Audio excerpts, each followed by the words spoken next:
Bo Digital is the secret ingredient you need for success in marketing your small business. From logos and flyers to social media and videos, Bo Digital can create the marketing you need to set yourself apart. Oh, and they build websites too. Not only do they help my small business, but did you know that they help many others around Kokomo too, including Solidarity Community Credit Union, the Lindy Owsley and Chanel Cahill Real Estate Team, Hope Behavioral Services, and even the Kokomo Symphony. Let Bo build a custom plan for you today. Learn more at bowdigital.com. That's BOWE digital.com. I'm Kayla Keith, and this is Missing Midwest, a true crime podcast about those that have gone missing. Today's story is about a young man that went on a walk in Indiana one night and hasn't been seen for 4 years.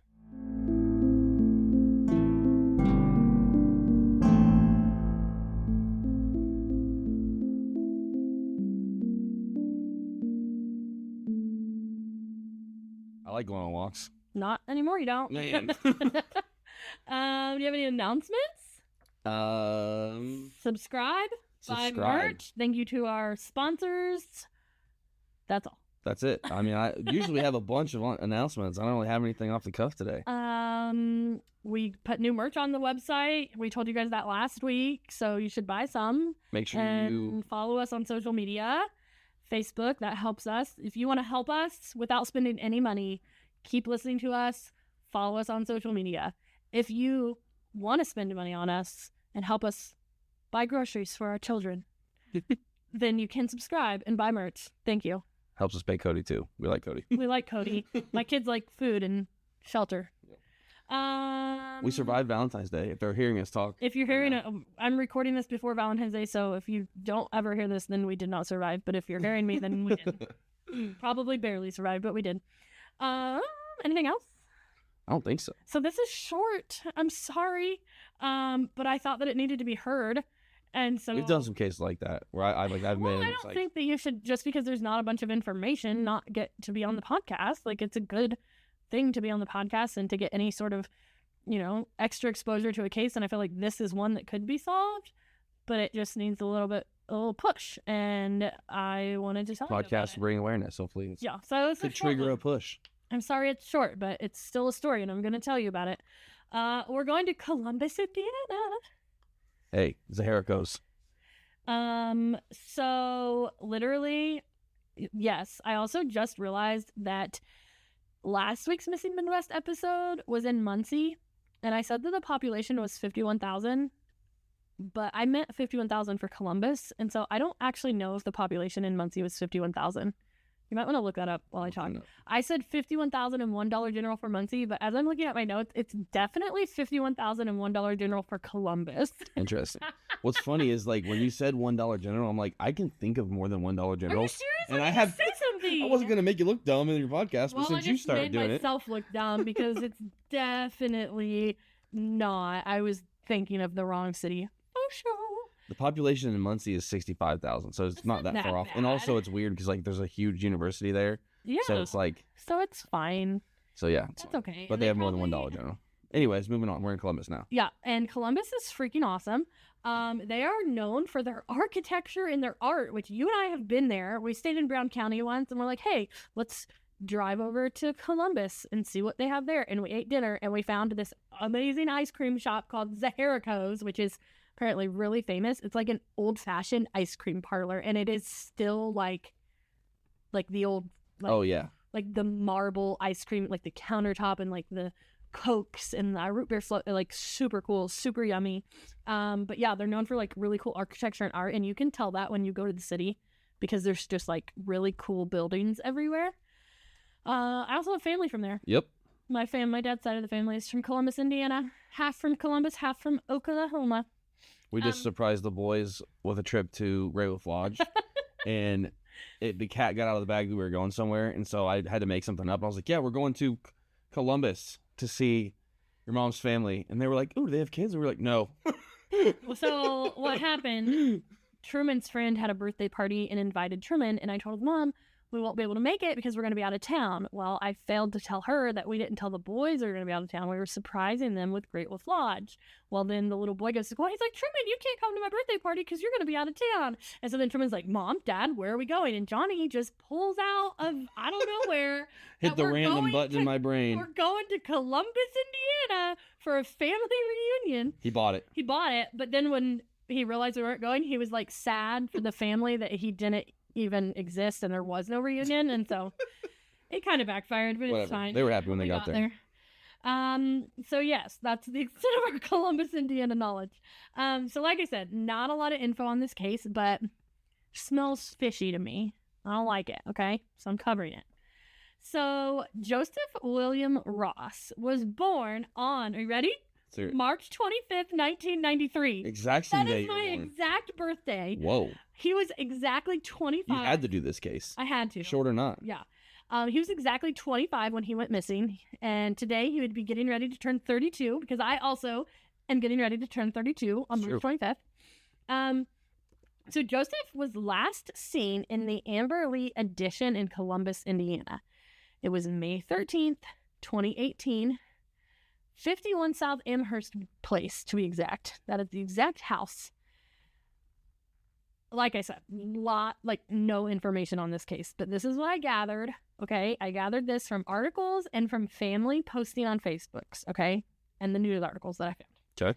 So according to his dad, that night there was this big argument between Joseph's dad and his stepmom, okay? His parents worked together and his dad was remarried, so Joseph's stepmom and dad have this big blow-up argument. And Joseph gets annoyed and calls a friend to pick him up. He's like, come get me. Mom and Dad are fighting again. I'm out. And so the friend comes and picks him up, and they takes him back to that house on Amherst Way. This leads to my first question. Whose house was this? Like, who is this person? I could not find, and I messaged so many people. I messaged his mom and his sister and all a bunch of people. Nobody would message me back. I want to know who this person was. Whose house was this? Honestly, if you're listening to this and you're from Columbus or maybe we've got some listeners in Columbus. Maybe we can just do this case together and you all can send me. Would love to do some case updates. Yeah, send me the answers to my questions because this is the first one. I want to know who the friend was and whose house this was, okay? Because this is where things don't feel right to me at this house, okay? Did you know the Jefferson House of Flowers has been a local Kokomo florist for almost 100 years? Our trained designers make beautiful arrangements for literally any occasion. You can send flowers for any reason. Birthdays, anniversaries, get well, congratulations. The list goes on. We make flowers for funerals, weddings, proposals, and even proms. Let's be honest. Receiving flowers, whether you're at home or at your work, it makes you feel special. You get butterflies and you feel loved, and that's what sending flowers is all about, the feeling it creates. Call us at 765-452-8269 and let us create something special and send it out for you. Or you can stop in and see us at 4300 West, 100 North Kokomo. We always have a cooler full of flowers that are ready to go, as well as a boutique full of gifts. Shop local, support local, and send flowers. So he goes to this house, and according to the person who I'm assuming I don't know if this person owned the house or just lived there, but according to this person, the last time they saw Joseph, he was walking down the driveway sometime between 7 and 7:30 p.m. They said it was dark out, and he was carrying a shotgun. Whoa. And he was suicidal. No, that's not good. Where did he get the gun? That's my next question. Whose gun was it? This is the only witness we have to this. Joseph's family says absolutely not. They said he has never been a suicidal person. He's never had depression. He's never suffered from depression. He is not the kind of person that gets upset. Someone got in a fight. He's upset and he goes off and says he's going to kill himself or hurt himself or whatever. He's never even done that. And so his family's they don't believe that. His family does not believe that he was suicidal that night. They said, why would he call his friend to come get him if he was suicidal? Yeah. He would have just left and killed himself. He wouldn't have went to a friend's house and then whatever, okay? So this is according to mystery person, the person that picked him up, the person that lived at the house. Did he own the house? Was he just living at the house? Whose gun was it? Where did he get the gun? Whatever. Apparently, Joseph was suicidal, had a shotgun, and was walking down the driveway into the dark between 7 and 7:30 p.m. Like I said, from what I read from the family, they're absolutely not. So this is the biggest question mark for me. like, is who was this people and where did the guns come from? And what happened that night to make him suddenly decide, like, I'm going to grab a gun and walk out of this house. I mean, it sounds if that's even true. It can't be just because his parents are fighting. Exactly. Like it's definitely not that. Yeah. So then, like, something terrible had to happen after that. Yeah, and that's why I, like, had messaged people and, like, okay, like, what was this fight about? Like, how bad was it? Did Joseph have a gun? Or did he get it from the friend? Like, whatever. So they looked for him that night. Another question. Who's they? I read that there was a search for him that night, but he was not reported missing to the police until the next day by his dad. So I want to know who was out looking for him that night. Was it this friend? Who did this friend call? According to his family, he did not have his wallet or his phone with him when he left. So he had no money. So allegedly, that's what it says. How do they know this? Where's the wallet? Where's the phone? That's my next question. Who has, like, I literally messaged his mom. And he's 25, right? Yeah. Like, I literally messaged his mom and was like, I have these questions, like, and I gave her, like, the list of questions, blah, blah, blah. Nobody's answering. There were reports of gunshots that night in the area where Joseph went missing. Notice I said gunshots, not a gunshot. Multiple gunshots. Like, it just takes one with a shotgun. That's exactly what I have. Like, had he hurt himself and chosen to unalive himself that night with the shotgun that he allegedly had, it would have been one shot. You don't get multiple shots off. You know? Like, yeah, I know. I mean, I'm with you. Like, I agree. Unless he, like, shot into the air a bunch of times and then shot himself, that's the only way that would work. Or the gunshots were from something else. Police extensively searched the area. Like, from everything I've read, the police have said they've done multiple searches of the area that he went missing in, and they did not find anything. No shotgun shells, no shotgun, and most importantly, not Joseph. Man. My next question, I have all these questions and highlighted. Think you'd find, like, if you heard multiple shotgun shots. Oh, yeah. You think you'd find, like, evidence of hitting a tree or hitting something? Nobody said it was shotgun shots. Oh, okay. Multiple Gunshots. I'm sorry. My next question. Were there dogs used? I called the detective on this case twice and never got a phone call back. Did they use dogs? And did they ever get a scent? Did they pick it up? Like, did they get a scent of him leaving the house and walking? Like, what I feel like if they took dogs out there in May, I feel like you would find him if he killed himself. Did they like look at his phone? I don't know. Nobody ever said in any of my research, like, where is his phone? Who has his phone? Like, if it wasn't, they said he didn't have it with him. So to me, that means somebody has it. Either how would they know? Yes. Or how would they know he didn't have it if somebody else didn't have it? Exactly. That's what I'm saying. So like, we can't even tell if, like, he had a phone call from an ex-girlfriend or something. No idea. So Jeez. Ross was last known to be wearing a green colored shirt with the O'Reilly's logo on it, because that's where he worked, and his blue jeans. And then he allegedly had no money or his phone with him, which leads us to ask, like, where was that and how do we know that? So like I said, my main thing with this is if he walked out there into the woods that night and killed himself, we would have found him by now. For sure. That is an impossibility in my opinion. I don't, yeah. I mean, Columbus, Indiana. I mean, it's hilly down there. Like, it's borderline mountainous down there in places. Yeah, and so I'm thinking, like, terrain-wise, can it be that bad? I mean, it's been 7 foot. years, though. He's on foot. He can't go that far. It's been 7 years. In the dark? No. Yeah.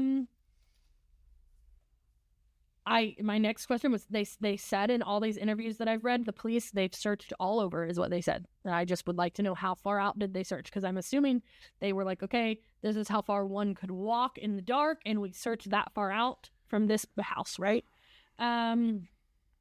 Like, also in the multiple gunshots, like, multiple shots were heard that night in that area. So how is that point to suicide? I mean, definitely doesn't. The sheriff's office has said they will not stop until they find him, and they believe that someone knows where he's at. Wow. Or what happened to him. That sounds like they know to things me, that means that they don't think it's suicide either. Right. So I read a post, and then I lost it, and it ticked me off because I hate when that happens. And it was somebody had claimed that they were related to Joseph, and they were saying that the sheriff's department, they weren't investigating it properly, which I think every family member ever is. It's going hard to when say you that. can't find answers. Yeah. And so, but something that they said that caught my attention was that there was another missing man from Columbus just a few months prior to Joseph. And I'm not kidding you guys. I'm literally reading this and like my computer, I don't know what happened, but I lost it. And I've searched and searched and I could not find this post article. I don't even remember if it was a post or an article or Reddit or what, but I couldn't find it again. And That's tough. So, and then I was looking online and I couldn't find any other mysterious missing men from Columbus. And so it seemed by the post that they were alluding that they thought this family member thought there was a connection. And so that's all I have on this case. Like I said, it's so short, but I just feel like it's super sketchy and there's something going on with it. And so I'm literally giving it to you guys and being like, hey, Columbus, like I gave you my list of questions in here. If you can answer them, let me know. Let us know. Like, I would love to come back and do an update. If this detective ever calls me back one day, I'll update you. Or if I ever get a message back, I message like a whole bunch of family members. And so the family members are still actively posting about his disappearance. He was so handsome. Like, he's super cute and just like, he just looked like a fun guy. And so his family's still looking for him. So I don't know. Weird. Somebody knows something. This podcast is a So.Will.I.Studos production. So will I.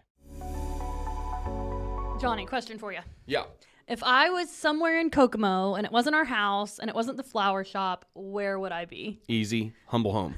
Yes, you're right. You guys, listen up. Humble Home is my absolute favorite place to be for so many reasons. No matter what I'm looking for, I always check Humble Home first. Clothes, shoes, toys, decor, furniture, makeup, they literally always have something that I need. They have brand name items for cheap. Their inventory is constantly changing, so it's part of my weekly routine to do a Humble Home walkthrough. You absolutely need to stop by. I promise you won't be disappointed. While it is a discount store, it's not your average discount store. It's clean, organized, and everything has its place. I get zero anxiety when I go in, unlike other discount stores. And no matter what you're shopping for, a home project, gifts, home decor, even seasonal decor, they will have it. They are open Monday through Saturday, 10 a.m. to 8 p.m., and Sunday from noon to 5. You can follow them on Facebook at Humble Home Kokomo and watch for new items every single day. And for our Lafayette, Indiana listeners, I have exciting news. They're opening a second location in Lafayette soon. As soon as I have the details, I will let you know their opening date. Get excited.